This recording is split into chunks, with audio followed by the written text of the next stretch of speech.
భారత జాతి ప్రియతమ నాయకుడు,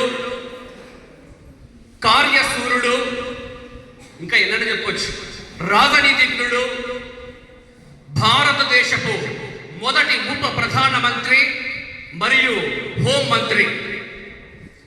స్వాతంత్ర్యానంతరం 500కు పైగా సంస్థానాలను భారతదేశంలో విలీనం చేయడంలో కీలక పాత్ర పోషించినటువంటి భారతదేశపు ఉక్కు మనిషి మన సర్దార్ వల్లభాయ్ పటేల్. మరి ఈయన జయంతిని మన కళాశాలలో నేడు లయన్స్ క్లబ్ ఆధ్వర్యంలో జరుపుకోవడం మరింత అదృష్టంగా నేను భావిస్తున్నాను.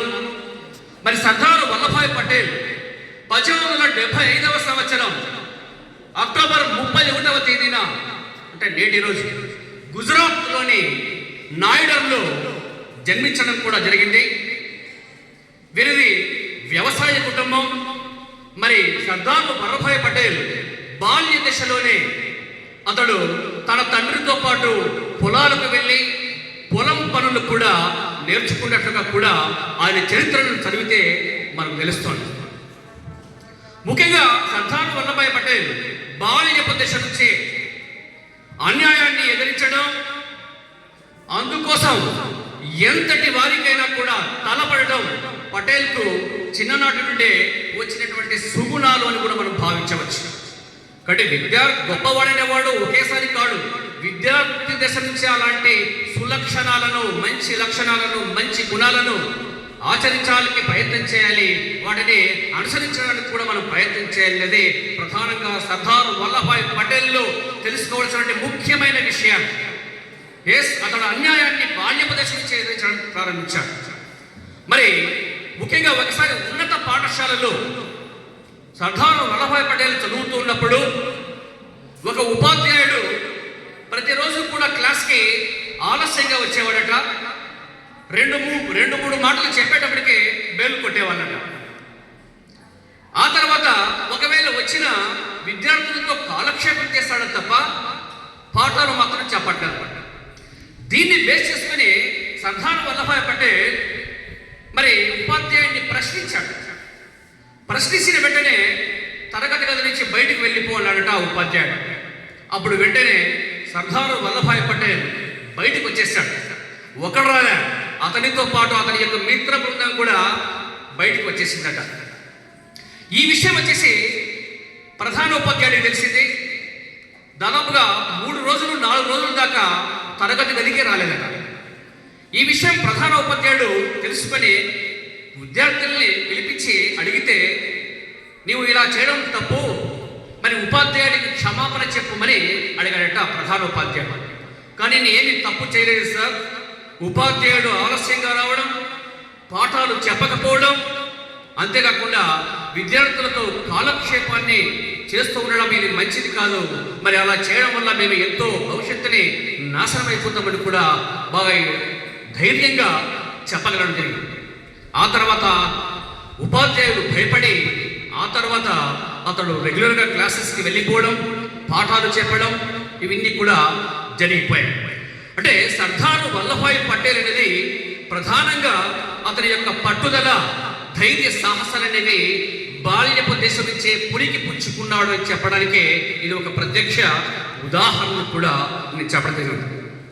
అంతేకాకుండా సర్దార్ వల్లభాయ్ పటేల్కు న్యాయవాది వృత్తి చేయాలంటే చాలా చాలా ఇష్టం.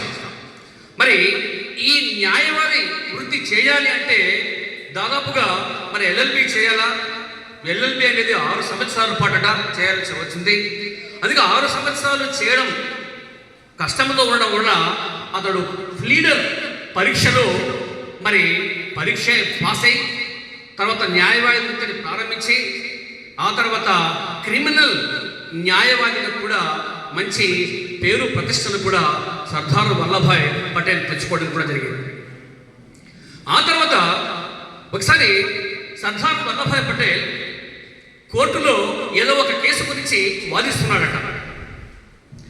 వాదిస్తున్నప్పుడు సడన్గా ఒక తపాలా అంటే పోస్టు లేకుండా తంతి వచ్చేసింది. వచ్చి అది వెంటనే చూసుకున్నాడు. ఇలా చూసుకున్న వెంటనే చూసి దాన్ని అలానే ఉంచి ఆ కేసుకు సంబంధించిన విషయాల్ని మరి అతడు పూర్తి చేసి కేసును వాదించి ఆ తర్వాత చూసే అందులో ఏముంది ఆ తంతి లేకుంటే ఆ పోస్టర్ అంటే తన భార్య మరణ వార్త తెలిసినప్పటికీ అతడు ఏమాత్రం కూడా చెప్పు చెదరకుండా ఆ కేసుని పూర్తి చేసిన ఆ తర్వాత దుఃఖంతో అతడు మరి పోయినట్లుగా తెలుస్తుంది. అక్కడ ఉన్నటువంటి మిగతా న్యాయవాదులందరూ కూడా అతని యొక్క గుండె నిబ్బరానికి, అతని యొక్క కార్య దీక్షకి అందరూ కూడా ఆశ్చర్యపోయారట. మనమైతే ఏం చేస్తాం, వార్త తెలిసిన వెంటనే ఏడ్చుకుంటూ పరిగెత్తుకుంటూ వెళ్ళిపోతాం. కానీ కార్యదీక్ష అనేది చాలా ముఖ్యమైనది అనేది ఈ రెండు విషయాలు. అంటే ప్రధానంగా అతని యొక్క గుండె నిబ్బరం కానీ కార్యదీక్ష అనేది ప్రధానంగా ఇక్కడ తెలుసుకోవాల్సిన అవసరం కూడా ఉంది. మరి సర్దార్ వల్లభాయ్ పటేల్ తన భార్య మరణించే సమయానికి అతనికి కేవలం 33 సంవత్సరాలే. భార్య అంటే 16 సంవత్సరాల్లో పెళ్లి చేసుకున్నాడు. అతనికి ఒక కొడుకు, ఒక కూతురు. కానీ 33 సంవత్సరాలకే భార్య కొన్ని అనారోగ్య కారణాల వల్ల మరణించడం, ఆ తర్వాత అనేక మంది కూడా మరో వివాహం చేసుకోమని పట్టుబట్టినప్పటికీ కూడా అతను ఏమాత్రం మరి పెళ్లి చేసుకోకుండా అలానే ఉండి, ఆ తర్వాత తన కొడుకు కూతురుని ముంబైలో ఒక రెసిడెన్షియల్ స్కూల్లో వదిలి అతనికి బారిస్టర్ అంటే ఇంగ్లాండ్లో బారిస్టర్ చదవడానికి అవకాశం వచ్చింది. ఇప్పుడు 1910వ సంవత్సరంలో అతడు బారిస్టర్ చదవడానికి ఇంగ్లాండ్కి పోవలసి వచ్చింది. ఇంగ్లాండ్కి పోయిన తర్వాత అక్కడ మరి లాకి సంబంధించిన అంటే న్యాయవాదికి వృత్తికి సంబంధించిన పుస్తకాలు కొనుక్కోవడానికి అతని దగ్గర డబ్బులు కూడా లేవు. చాలా ఆర్థికంగా మరి పేదరికంతో ఉన్నాడు, కష్టాల్లో ఉన్నాడు. మరి అలాంటి సందర్భాలలో డబ్బులు లేకపోవడం వల్ల ఇంగ్లాండ్లో అతడు నివాసం ఉన్నటువంటి ప్రాంతం నుండి మిడిల్ టెంపుల్ అనే ఒక గ్రంథాలయం ఉందట. ఆ గ్రంథాలయం అతడు నివాసం ఉండేదానికి అక్కడికి వెళ్ళడానికి దాదాపుగా 12 మైళ్ళు దూరం ఉందట. ఆ 12 మైళ్ళు దూరం ప్రతిరోజు కూడా ఆ గ్రంథాలయానికి వెళ్ళడం, అక్కడ దాదాపుగా 10 గంటల నుంచి 12 గంటల వరకు ఆ న్యాయవాది వృత్తికి సంబంధించిన పుస్తకాలని బాగా శ్రద్ధగా చదవడం, మరి నిరంతరంగా కూడా దాదాపుగా అలా 2 సంవత్సరాల పాటు నిరంతరంగా అహోరాత్రులు మరి కృషి చేసి చివరికి ప్రథమ శ్రేణిలో బారిస్టర్ని పూర్తి చేయడం కూడా జరిగింది. పూర్తి చేసిన తర్వాత అదే యూనివర్సిటీ అతనికి దాదాపుగా 50 పౌండ్లు మరి డబ్బులు కూడా ఇచ్చినట్టుగా కూడా మనకు తెలుస్తుంది. అంటే కష్టం అనేది మనకి ఇక్కడ తెలుస్తుంది. మనకి పక్కనే లైబ్రరీ కూడా ఏ విద్యార్థి కూడా అసలు లైబ్రరీ గ్రంథాలయానికి వెళ్ళి చదువుకుందామనే ఆలోచన ప్రథమ సంవత్సరం విద్యార్థులు అసలు గ్రంథాలయాన్ని చూసారమ్మా మీరు? చూసారా? అంటే ఇవన్నీ ఎందుకు చెప్తున్నామంటే 12 మైళ్ళ దూరం నడుచుకుంటూ వెళ్ళాడట ఆయన. వెళ్ళి అహోరాత్రులు కష్టపడి చదివి 2 ఏళ్లలోనే బారిస్టర్ని పూర్తి చేస్తే ప్రథమ శ్రేణిలో పాస్ అయ్యాడంటే మరి అది కృషి, పట్టుదల, దీక్ష. మరి ఎవరు వెళ్తున్నారు లైబ్రరీకి వెళ్ళి రోజు పత్రికలు ఎవరు చదువుతున్నారు? ఏమ్మా ఎవరు వెళ్తున్నారా? అసలు లైబ్రరీ ఎక్కడుందో తెలుసా?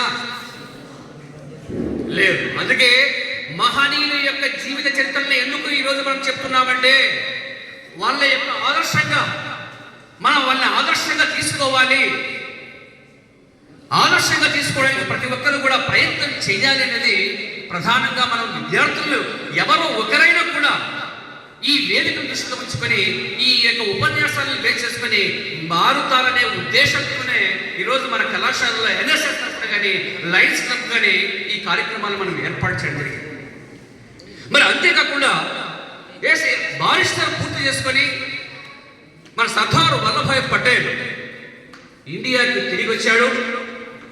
ఇండియాకి తిరిగి వచ్చిన తర్వాత అప్పుడు ఆయన స్వాతంత్రోద్యమంలో పాల్గొనడం ప్రారంభమైంది. రాముడికి లక్ష్మణులా, కృష్ణుడికి అర్జునులా, స్వాతంత్ర పోరాటంలో మహాత్మా గాంధీకి మన సర్దార్ వల్లభాయ్ పటేల్ కూడా అలా తోడుగా ఉంటూ ఎంతో అద్భుతమైనటువంటి ఈ యొక్క రవి అస్తమించని బ్రిటిష్ సామ్రాజ్యాన్ని పెకలించి నూతన స్వాతంత్రోద్యమాన్ని తీసుకురావడానికి అహర్నిశలు కృషి చేశారని కూడా మనం చెప్పుకోవచ్చు. ముఖ్యంగా మన మహాత్మా గాంధీతో అది తొలి పరిచయం చేసి బీహార్లోని చంపారాన్ ఉద్యమం. ఈ చంపారాన్ ఉద్యమంలో మరి మొట్టమొదటిసారిగా గాంధీజీతో పరిచయం, అక్కడ అతనికి తోడుగా ఉంటూ అనేక ఉద్యమాలలో పాల్గొనడం, సర్దార్ వల్లభాయ్ పటేల్ యొక్క చురుకుతనాన్ని మన మహాత్మా గాంధీ గుర్తించడం కూడా జరిగింది. ఆ తర్వాత స్వాతంత్ర సంగ్రామంలో మరో ఉద్యమం వచ్చేసి ఖైరా సత్యాగ్రహం. ఈ ఖైరా సత్యాగ్రహం వచ్చేసి 1918వ సంవత్సరంలో జరిగింది. ఈ ఖైరా ప్రాంతంలో అతివృష్టి భయంకరంగా వచ్చిందట. అతివృష్టి వచ్చినప్పటికీ కూడా అక్కడ ఉన్నటువంటి ప్రభుత్వం రైతుల పైన భయంకరమైనటువంటి పన్నులు విధిస్తున్నారట. పన్నులు ఎవరైతే శిస్తులు కట్టలేదో, ఆ శిస్తులు కట్టకపోతే ఆ యొక్క రైతుల యొక్క పొలాలను తీసుకుపోవడం, పశువుల్ని తీసుకుపోవడం జరిగింది. ఆ సందర్భంలో మరి మహాత్మా గాంధీజీతో పాటు మన యొక్క సర్దార్ వల్లభాయ్ పటేల్ రైతులకు తోడుగా ఉంటూ మరి శిస్తుని కట్టకుండా ప్రభుత్వము దిగి వచ్చే విధంగా అనేక రకాల పోరాటాలు కూడా చేశాడు మన సర్దార్ వల్లభాయ్ పటేల్. ఇది పట్టుదల. ఒకసారి క్లాస్ కొట్టడం వల్ల గట్టిగా.